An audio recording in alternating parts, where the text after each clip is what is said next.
Здравейте и добро утро! Вече цяла седмица мъгла и отрицателни температури в София.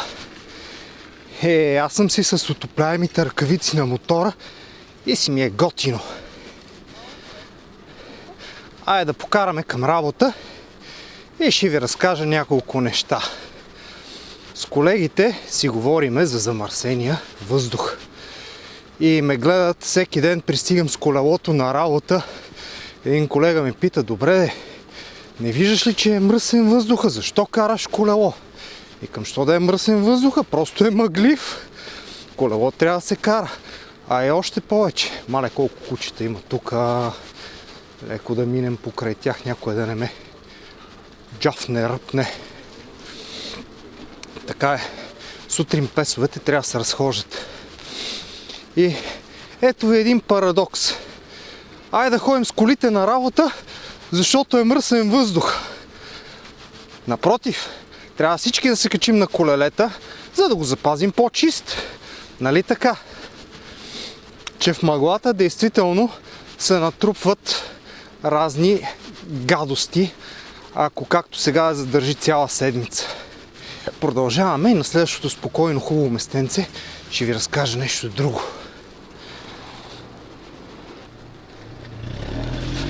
Айде, бръм. Добре, ще караш бавно.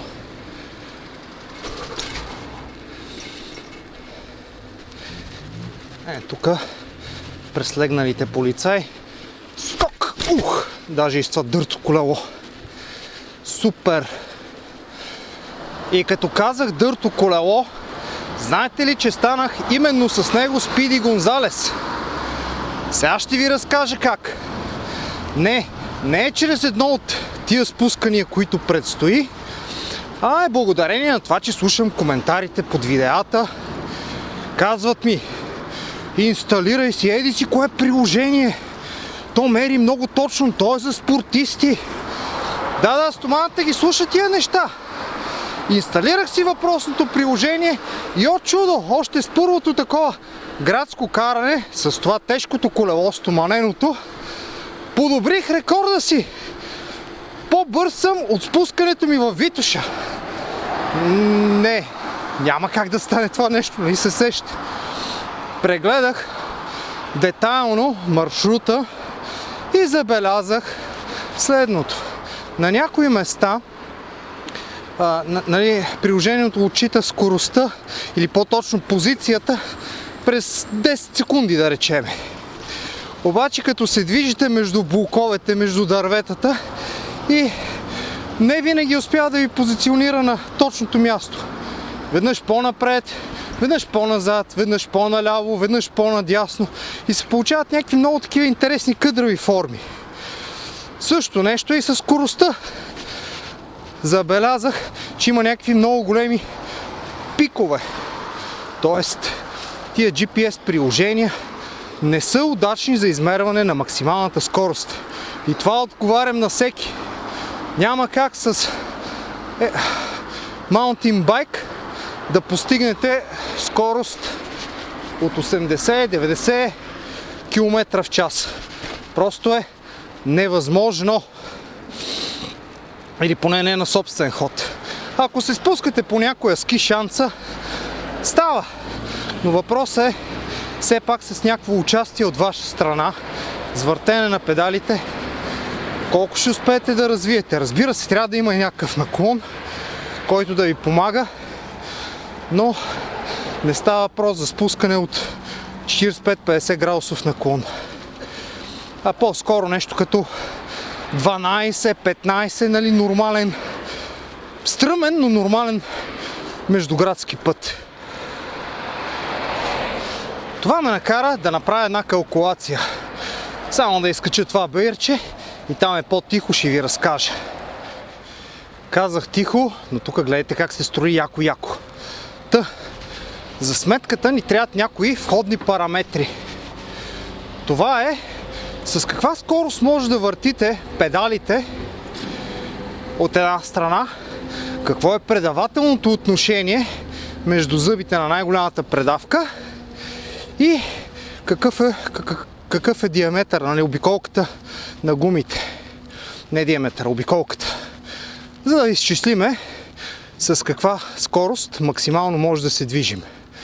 Най-добрият начин за това, за взимането на тия входни параметри, е да откачите веригата, да се качите на колелото и да почнете да въртите колкото може по-бързо. Едно условие, все пак трябва да успеете да поддържате тази скорост известно време. Така че въртете между 30 и 60 секунди на такава максимална скорост и тогава горе-долу отчетете колко оборота за секунда правите. В моя случай аз използвах GoPro-то за измерване. Снима с 60 кадъра в секунда, което е окей. И видях за тия 60 кадъра колко оборота мога да направя с педалите. Какво установих? Че реалистично това са 2 оборота за секунда. След едноминутно въртене на педалите с такава скорост. Оптимистично, може би за 20-30 секунди мога да дигна до 2,5 оборота. И все пак това е без натоварване. Веригата е откачена. Разбира се, при тестовете постигнах и 3,5, мисля, че не стигнах, но малко над 3 оборота в секунда. Но това буквално е за 1-2 секунди и не може да се ползва за калкулацията. Така че ще вземем като входен параметър 2,5 оборота. Оптимистичният според мен вариант, не невъзможния. Така, трябва ни предавателното отношение. Почвате да броите зъбите. Най-големият е венец отпред. Цъка, цъка, цъка, цъка. И внимавате да не повторите някой зъб.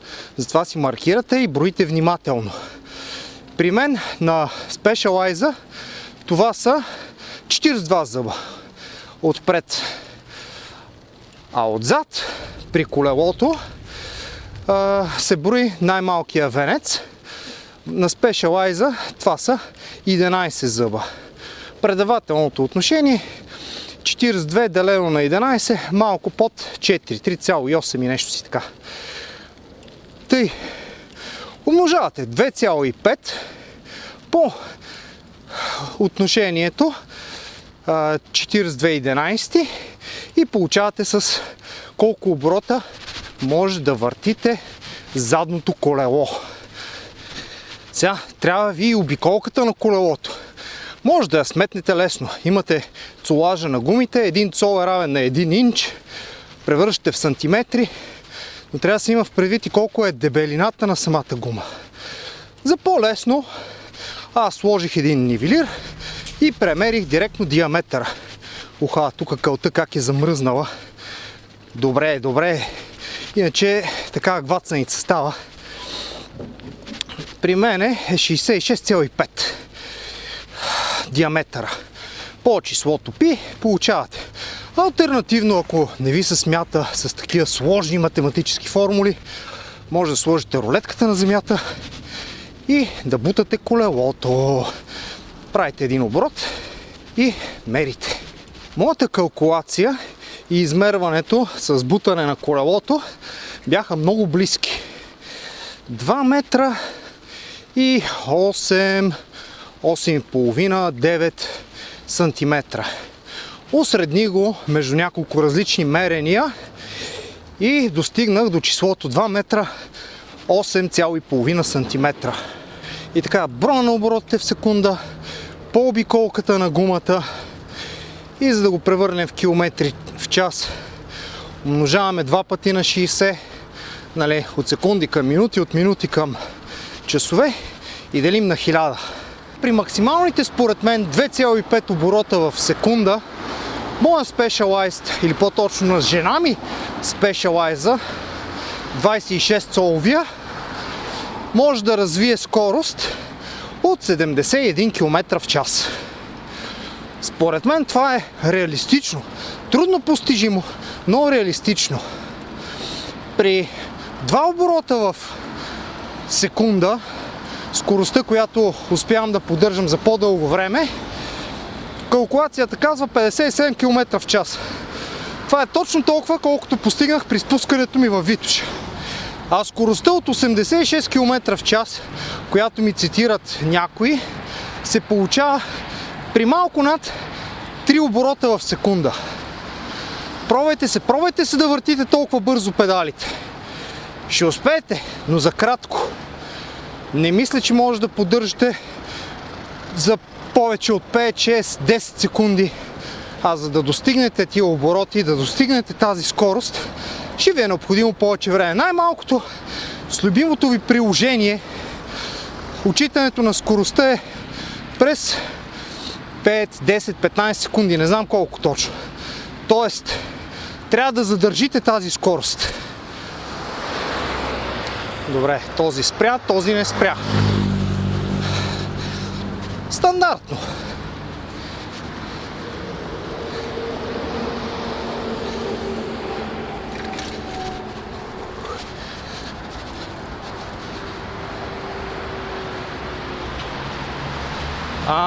Добре, че кълта е замръзнала. Вижте как хубаво свети. Найс. Аз трябва да ги изключа, че взеха много да ми топлят, а като въртя педалите се сгрявам. Опа! В Пловдив имало много хубави велоалеи, каза тази мото. В София нямаме. Видяхте ли по колко велоалеи се движа? Не само в този веловлог, а по принцип. Но се справяме. Важно е желанието. Да видим тук как ще пресечем. Ще изчакаме таксито и газ след лелята. Спирам ръкавиците, както ви казах. Много горещо стана. На зелена степен. А ако продължи да ми е горещо, ще ги спра окончателно.